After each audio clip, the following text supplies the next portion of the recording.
حي على الصلاة.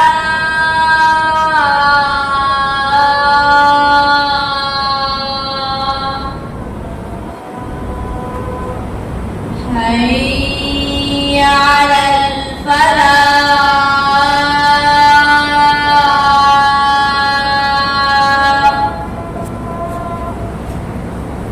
حي على الفلاح.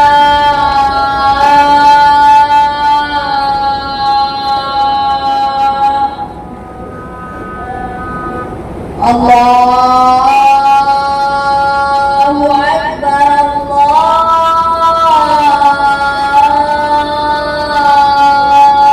الله أكبر. لا إله إلا الله.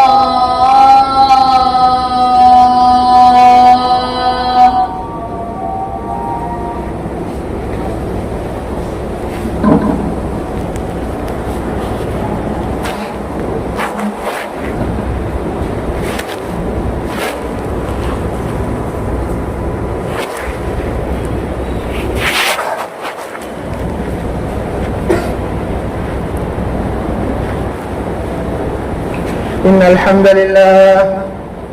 نحمده ونستعينه ونستغفره ونؤمن به ونتوكل عليه ونعوذ بالله من شرور أنفسنا ومن سيئات أعمالنا. ادھر سے آگے جائیے بھائی، ادھر سے آگے جائیے. من يهده الله فلا مضل له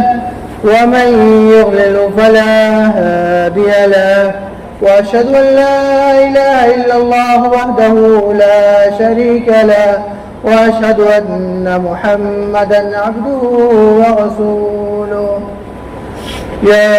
أيها الذين آمنوا اتقوا الله حق تقاته ولا تموتن إلا وأنتم مسلمون. يا أيها الناس اتقوا ربكم الذي خلقكم من نفس واحدة وخلق منها زوجها وبث منهما رجالا كثيرا ونساء واتقوا الله الذي تساءلون به والأرحام إن الله كان عليكم رقيبا. يا أيها الذين آمنوا اتقوا الله وقولوا قولا سديدا يصلح لكم أعمالكم ويغفر لكم ذنوبكم ومن يطع الله ورسوله فقد فاز فوزا عظيما. أما بعد فإن خير الحديث كتاب الله وخير الهدي هدي محمد صلى الله عليه وسلم وشر الأمور محدثاتها وكل محدثة بدعة وكل بدعة ضلالة وكل ضلالة في النار. أعوذ بالله السميع العليم من الشيطان الرجيم. وقلت استغفروا ربكم إنه كان غفارا يرسل السماء عليكم مدرارا ويمددكم بأموال وبنين ويجعل لكم جنات ويجعل لكم أنهارا. رب اشرح لي صدري ويسر لي أمري واحلل عقدة من لساني يفقهوا قولي. اللهم انفعني بما علمتني وعلمني ما ينفعني وزدني علما. اللهم رب زدني علما. اللهم رب زدني علما. برادران اسلام، حاضرین جمعہ، تعریفات و توصیفات اللہ رب ذوالجلال کے لیے ہیں. بعدہ درود و سلام نازل ہوں